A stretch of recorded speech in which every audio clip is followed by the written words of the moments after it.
All right, Pete, this is going to be the background for the character that I'm thinking of building. Hopefully, tomorrow we can get on tomorrow, or Thursday we can get on maybe later to actually roll up this character. But this is what I'm thinking for a background story on him. The character's name is going to be Carter von Darkethel. He's the middle son of Baron Eric von Darkethel. He has an older brother who is named Eric as well, named after the father, oldest son, of course. And then he has a younger brother named Jason, and his mother, who was named Janelle. He comes from a very traditional paladin knighthood family. They had long ago, his father had tamed the lands, routed the monsters and an evil cult from the area, and for years it's been prosperous. At the age of 12, the older brother was working and about to be knighted. He was about 18 years old. He and his older brother had a great relationship. Carter, on the other hand, he was always interested in the minstrel shows and illusionist shows that came to town. Never really had an interest in swordplay or fighting or anything. While his father disapproved of that a little bit, he was kind of okay with it because his mother really supported it and enjoyed having a little bit tighter relationship with Carter with that sort of thing.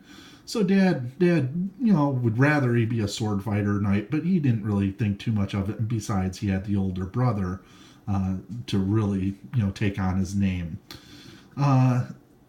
Family had a lot of money, spent a lot of money, and part of helping Carter out was they bought him a number of little illusionary tricks, the typical magic shows that you would see even today with cutting a woman in half and all of those typical illusion tricks, if you will.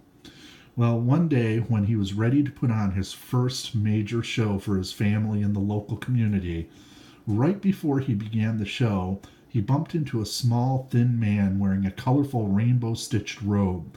This guy gives Carter a new wand and tells him, hey, why don't you save this for the finale? It'll give it a really good ending for the show. And so Carter thought, didn't think much of it, and he put the wand in his robes, and he went ahead and he put on his show.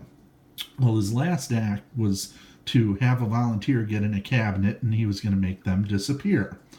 Well, of course, his brother Eric, who had always been a good sport and really cared for his younger brother, volunteered and to be the person in the cabinet. So at the last moment, Carter pulls out the new wand, and as he held it, all of a sudden it started to vibrate and heat up in his hand, and an explosion of rainbow light came out. After it, the brother was gone, and everyone was amazed at the show. The problem was, after the show, there was no brother.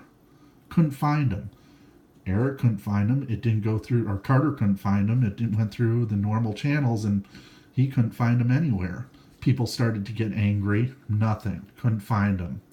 That night, some haunting pleas for help seemed to resonate through the castle. Nobody could pinpoint where the noises or where the cries for help were coming from, as they seemed to move around through the walls. After about a month, his mother dies of a broken heart, wasted away. The father at this point expels Carter. He curses his son from the castle, never to return for what he did to the oldest son. As he leaves, the younger brother supplies him with a chest full of gold, hopefully to take care of him as long as possible. 4 years later, living on the streets of one city after another, Carter starts working to learn true magic. He's torn between learning magic that will help him survive and magic to help him discover what truly happened to his brother and to fix things. And he has a strong distaste for illusionary magic, which led him to this life in the first place. He still owns the wand that was used, and it still has a slight tingle to it whenever he touches it, but he hasn't dared try using any magic with it. He's learned his magic through begging, through paying when he could possibly pay, and he sometimes even sets up mages with some of the local cut purses to see them using their magic in defense and then copying it. And so he's learned a lot of his magic through that. At this point, after these few years, he's running out of funds, and now he needs to start deciding what path he's going to take. Is he going to continue a life of mercenary and survival and learning magic for offensive purposes, or is he going to work for divination to try to figure out what was going on? Trust is a big issue with him. He doesn't open up easily to people, but when he does, he forms very strong bonds. The question is he going to choke when someone else's life is on the line?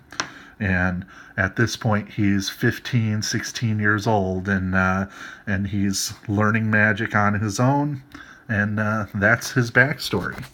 Hope you like it, and see if we can work with that.